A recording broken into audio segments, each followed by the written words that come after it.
Welcome back to my stove video. If you haven't seen part one already, make sure you go check that out first. This whole thing is going to make so much more sense if you do.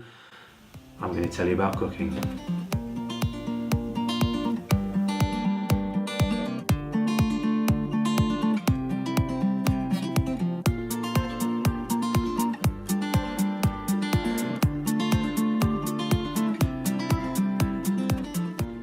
Welcome back, guys. The reason I'm doing this in two parts is just purely for the length. I know I can natter on a bit and get a bit carried away. When I'm talking about kit, I get excited.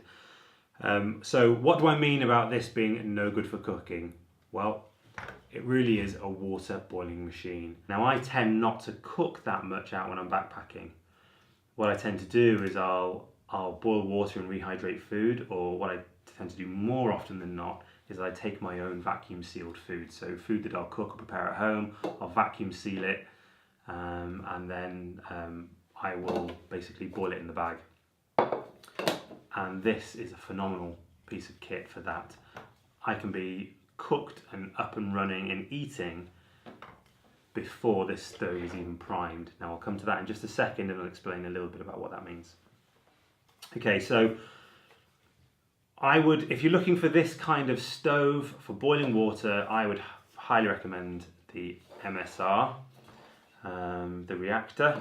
This system is a lot more enclosed than the Jetboil, so once this is on, there's very little interference from wind. You can crank it up and you get a boil on within 3 minutes, easily, in all kinds of conditions. Now, that's not just in perfect conditions. I mean, I'll be boiling water very quickly in this. In all kinds of different conditions. Now, this seems to do a lot better in cold conditions than the Jetboil. Even with a smaller gas canister, I don't know why. Perhaps it's the way it draws the gas from the canister. It might be because this gets really warm, so it helps vaporize the gas a little bit more inside. But this does seem to be better in cold conditions. So this is the one I'd recommend for all year round if you're looking for an enclosed system. This will all pack away inside this pot, but I need to wait for that burner to cool down before I do that. So this is my kind of go-to easy use cooking system now. However, like I said, it's not brilliant for actually cooking. It's a water boiling machine. This is my beloved Primus Omnifuel. Now, prices. Jetboil about £85 in the UK. The the MSR Reactor is about £125. This is about £185 currently. I paid less than that. I've had this for quite some years now. I think I paid about just £120 for it, but they're about £185 now. There is a new version, which they do a titanium version, which is lighter and slightly smaller, but the burn time or the cook time on that is actually slightly slower. So, you know, for the difference in weight, I rate this massively. This is the go-to stove for me. Now, this is called the Omnifuel because it will burn pretty much any kind of fuel that's flammable. It'll burn and it'll cook from. Plus, you can cook off these propane isobutane canisters as well, which does make a massive difference because in winter, this has got a little bit of pressure in it, so I'm not going to take this off. You can unscrew this and it will screw onto one of these, and then you can stick it upside down. Or, you know, if you could keep it in your pocket until you're ready to cook, screw it on, put it upside down, and then that solves the issue of the fuel having to vaporize or to become gaseous to be burnt. Stick it upside down and you get the liquid fuel coming through. So this is an awesome stove for high altitude use, for multi-day use, for winter use. Something like the Omnifuel is perfect. Now, there are other stoves similar to this. I had a MSR Dragonfly for I had it for over a decade. Had loads of use. Used it when camping out in the Alps in minus 20 Celsius. And it cooked 3 meals a day for me flawlessly. I ended up giving that to a friend in the end, and I bought this Omnifuel purely because there's a little bit of added versatility. That had plenty of use. It needed a new pump system, things like that, which he bought and installed. Whereas this, I can use petrol, diesel, white gas, cooking spirits. You could even cook on vodka if you really wanted to. It really is a versatile stove that you can get fuel for anywhere in the world. So this is if I could only have one stove, this would be it. This would be the stove I'd go for. It's just brilliant. Now, this will boil water in a litre of water in about 3 minutes. Again, quite easily in varying conditions. It cooks very well. You've got control of the fuel here and here, which means that you can get a simmer. You can control the heat really, really easily, but it needs priming.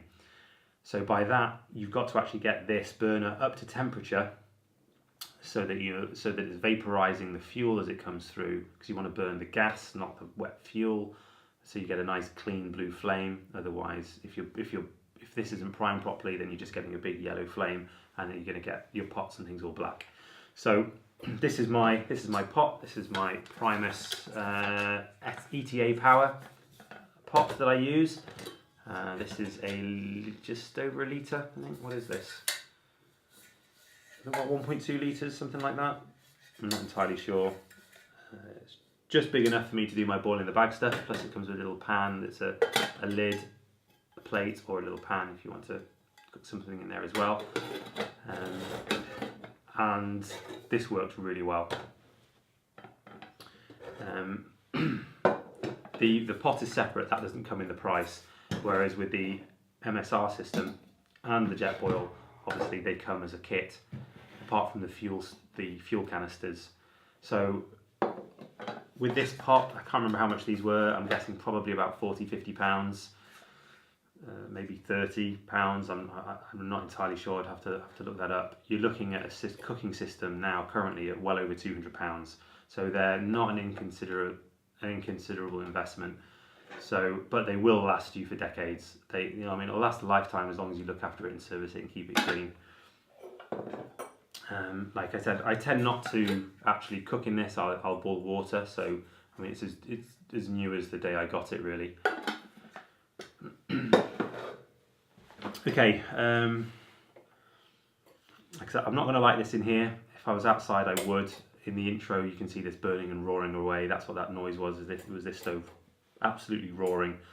I would also recommend using a heat shield with this if it's quite windy, just to protect the flame, and you'll get a really good burn. This just needs a little bit of tightening up. I've been cleaning it, so it needs tightening. So yeah, this comes in a nice little package with a fuel leak-proof kind of bag. I tend to stick my fuel canisters in a little Ziploc bag in my backpack anyway, just to make sure that I'm not getting any leakage over my kit. But these are an incredible system, and they can be used anywhere in the world, high altitude, any conditions. So this really is if I could have one stove, this would be it. Fuel bottles, you can get all kinds of different sizes. This is my one that I generally use for kind of going away for a weekend or something. If I'm going to be doing a little bit more cooking, then I'll take a bigger bottle, or you can take a couple of bottles with you. That leads me finally onto this. Now, this is just a little overview really of these stoves. I'll go into a lot more detail of them individually, do some boil tests and things like that in another video. So remember to subscribe and keep an eye out for that video, because I'll get that out soon. Okay, so this is my little homemade alcohol stove. I tend to use methylated spirits to cook in this. Now, this is the kind of thing that you would use I don't know, you could use it at any time these are being used, really. You can use these in freezing conditions, and you can use them, I'll often use this really if I'm out in the woods and I don't want to light a fire. If I'm somewhere where you can't have an open fire, then this is a brilliant alternative for cooking on. This will boil a litre of water quite happily with a full fill of meths, and it actually burns quite quickly. Like I said, I've built this myself. It's kind of like a semi-pressurized system. I'm actually going to do a build video on this. So again, subscribe. Make sure you click that little bell button to make sure you get alerted, and I will show you exactly how to make one of these. So basically these little copper tubes heat up the gases that are in there, send them back inside to create a bit more pressure, so you get a much bigger burn. Now you do have the side effect of burning more fuel, but you get a much more efficient system. A traditional trangia can take ages, I mean slower than this, to actually boil a litre of water. So they will boil water, but it takes ages, so this is a little bit quicker. Now I can't put a pot on there because it's just going to fall off, so you need a little pot stand. Now often what I'll do is put this up on some pegs and you can burn underneath the pot. Now I've got an old stainless steel billy pot that I will use with this. I don't use these systems. This is purely for my my Omnifuel. Now these also need priming, so basically you'd fill it with fuel, pour a little bit of fuel so it spills over, light that fuel which heats the system, which creates which vaporizes the fuel, and then that's when you get your burn. So these need priming similar to this. Just a great system. You know, I made this out of bits and pieces that I found lying around in the shed, but you know, it's just a couple of drinking cans. So really, really easy to make. Like I said, subscribe and I'll show you how to make one of these very soon. So these are pretty much free and a great little system. Not the most efficient, not the best, but I'll go into more detail in that later. So I hope this was some kind of use. If you're looking for a stove and you just really don't know which avenue you want to take, whether you need something like this or whether you need something like Omnifuel, I hope this has given you a little bit more information. I like to cook on a stove rather than open fire unless I'm doing bushcrafty things, because I like to keep my kit clean, and the kind of stuff I cook generally when I'm out in the mountains is either freeze dried and needs rehydrating, or it's my own kind of homemade boil in the bag stuff. So that tends to lend itself to these kind of systems far better than an open fire. If I'm out in the woods with friends doing bushcraft type stuff, then yeah, I'll cook on an open fire and might take a cast iron skillet and cook a steak on there or something like that. So please like, subscribe, and I'll see you again soon for more in-depth information on each of these stoves and some burn tests.